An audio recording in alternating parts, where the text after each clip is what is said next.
As morning wore on, Neil became increasingly frustrated by his inability to get any reports on the fallout situation in the southeast. There were only 3 stations left on the whole AM dial, each broadcasting only sporadically. Official statements never indicated what people in the Carolinas could expect. He was depressed too by the breakup of the ship's family. Jim was determined not to go into the army, but he had only a few hours to come up with a workable alternative. After breakfast, Jim and Lisa had spent 40 minutes talking quietly to each other on the docks in the rain. Jean said little about her plans. After talking to Frank, she seemed to take it for granted that the refugee centre was her only alternative. Although Elaine chatted pleasantly about being back on land, as if they'd just returned from an interesting cruise, Jean was silent. She finished packing, cleaned up the galley, and sat down in the wheelhouse with Skip. As the boat-weary, war-weary, weather-weary crew of Vagabond gathered themselves together that late morning with the wind moaned through the shrouds, halyards slapped rhythmically against masts, the rain drummed down on the decks and cabin tops. Although Seasick appreciated the lack of motion, all were exhausted by 36 hours of storm at sea. Tony was the first to leave, escorting Elaine and rowed her ashore to find the refugee centre. Frank and Conrad Macklin left a few minutes later carrying Seth on a makeshift stretcher made from 2 oars and the last section of the jib that they had used to jury-rig the awning of the new back wall of the wheelhouse.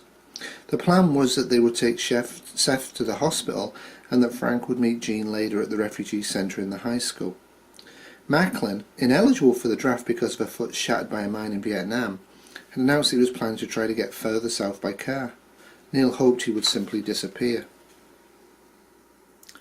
When Ollie went down into the cabin to hide the weapons and disable Vagabond's engine, Neil was momentarily alone with Jean, but Jim and Lisa came in from the rain and stood awkwardly side by side in front of her. Jim's face was partly hidden under the hood of his yellow, foul-weather jacket, from which the rain was still dripping. Lisa seemed lost in the oversized foul-weather gear she was wearing, and they both seemed to Neil ridiculously young. Jean, Jim began uncertainly, I'm not going into the army, and I guess I have to hide. He hesitated. Lisa wants to come with me. Jean looked at him with a strange kind of serenity and nodded once, glancing briefly at her daughter. Where will you go, Jim? She asked quietly. Jim looked uncomfortable. Neil said last night he thought my only chance was to get a small boat and head down the waterway, he said. I don't know. I looked up at Neil. Well, Captain, she asked. Neil resented her addressing him as Captain. I'm beginning to think we're crazy to come in that inlet, Neil replied almost angrily. Jim is trapped. The army is rounding up young people. Sooner or later it will round up Jim. The only haven from the government is out at sea. Can't he stay with Ollie on Vagabond? Jean asked. Yes, said Neil. But a man on the ketch in front of us said that the military police came through early this morning searching all the boats along the docks. But why? Jean suddenly burst out. What possible use can Jim and the others be? How do people like Jim eat? Neil replied gloomily. They have to steal to survive. If they have guns, they may end up killing. The government is trying to control chaos. Then perhaps Jim should just go in, Jean said. Neil shrugged, and Jim stirred uneasily. We shouldn't have come here, Mother, Lisa said. What do you expect to find here? Neil asked Jean in a low, tight voice. Startled, Jean stiffened. I'm not sure, she replied tentatively. And a place to help other people, I guess. A safer place for Lisa and Skip. Safer than what? Neil asked. Safer than the cheapskate, she answered, looking at him, adding less surely, safer than the ocean. We'll never again be safer than the sea, he replied. We're here, Neil, she countered quietly. I hate you're going back out there, Neil said in almost a whisper. Conrad Macklin suddenly burst in from the rain, stamping on the floor, seemingly unaware that he might have interrupted anything, and announced that all private housing had already been taken over either by the military or by early refugees.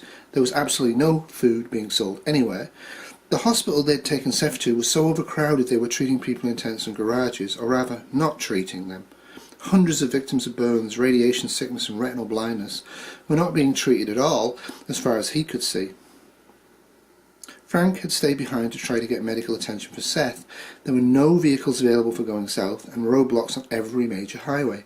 Macklin ended his report and went below to change and dry off. Jim and Lisa were left standing in the centre of the wheelhouse with Jean, her face averted, staring at the floor. Look, Neil said, striding forward so Jim and Lisa could see him. I'm going to find out from the Army or the Navy what the food and fallout situation is going to be here. If I'm needed in the Navy, I'll serve. But I don't think, Jim, that you and Lisa should go any place by yourselves. Hold up a bit. Stay here on the boat with Ollie. Lisa, at least for now, you should go with Jean to the refugee centre. Why can't we all stay on the boat? Lisa asked. Because, Neil began. Because we can't run forever, Jean replied. Our duty is to find a place on land to live and work. There's both farming and fishing here. It must be better than other places. The only way we can get more food is at the refugee centre. What about Captain Ollie? He'll stay here to guard the boat, Neil answered, in case we need it again. Neil looked up at Jim to see what he was deciding. All right, said Jim. I'll hide here for a while. Lisa, you better help your mom. When Lisa began, we can visit the boat, honey, Jean said quietly. We're all just finding out what the new world has in store for us. Nothing is final. Lisa took Jim's hand and after exchanging a look with him, stared down at the floor. I'll risk helping you take your things to the high school, Jim said. Together he and Lisa began to gather up the duffel bags and small suitcases and transported them to the docks. After they had left the wheelhouse, Jean stood up and went over to Neil, who was standing with his hands gripping the stainless steel wheel. I wish we didn't have to go, she said. You don't, Neil answered. I mean, but you too have to leave the Vagabond. I don't have to go, Neil replied quietly. As Jean gazed at him, she realised he was making a subtle appeal to her. But what would we all do on Vagabond? She asked after a pause, Skippy holding on to her skirt. We would sail south out of the probable path of fallout, Neil answered, to the West Indies. Jean visibly flinched. They wouldn't let you and Jim out of the inlet, she said softly. Neil hesitated. Cowards and lovers will always find a way, he said. Jean gazed at him, flushed, and then impulsively threw herself into his arms. She squeezed him, burying her head against his chest. She felt his arms tightening fiercely around her. After half a minute, aware of Skippy tugging gently at her skirt and murmuring her name, she looked up, tears in her eyes. I don't want to go, she said. Then don't, Neil whispered to her. Everything okay, Jean? Came Jim's voice from close behind her. Still in Neil's arms, and when she turned and saw him, the image of Frank and his boyish face reminded her of all the complications and uncertainties involved in her staying with Neil. She looked back at Neil, saw his feeling for her, and pulled herself roughly out of his arms. Goodbye, Neil, she said, and brushed past Jim out into the rain. After she had gone, Neil turned to see Macklin sitting behind him with a cynical smile. Well, Captain, he said softly, nothing like little pussy to turn a solid upstanding Annapolis man into a deserter, is there? Neil went at him, his fists clenched, but when Macklin ducked and cowered on the settee, he checked himself and strode to the back of the wheelhouse to watch Jean and Jim drift out of sight on shore. She was gone. He stood there silently for half a minute. I thought you said I lacked heart, he finally said. Oh, you do, Macklin agreed, affably. But I never said you lacked cock. Thank you, Neil said, and then quickly went down into the main cabin to find Ollie. He wanted to be rid of Macklin and also to advise Ollie on taking care of Vagabond before Neil himself reported for duty. He had decided to proceed directly to one of the ships in the turning basin and find out what the military situation was and whether he was really needed or not. For him, as for Jim, the war was madness and both sides insane, but the US Navy, insane or not, was his team, and if the game was still being played, he had reluctantly decided it was his duty to take the field. Even Captain Ollie seemed depressed as Neil went over the boat with him. Neil had requested, and the others had agreed, that the remaining food aboard should stay aboard for at least the next few days. Neil told Ollie where Jim had hidden their emergency food supply.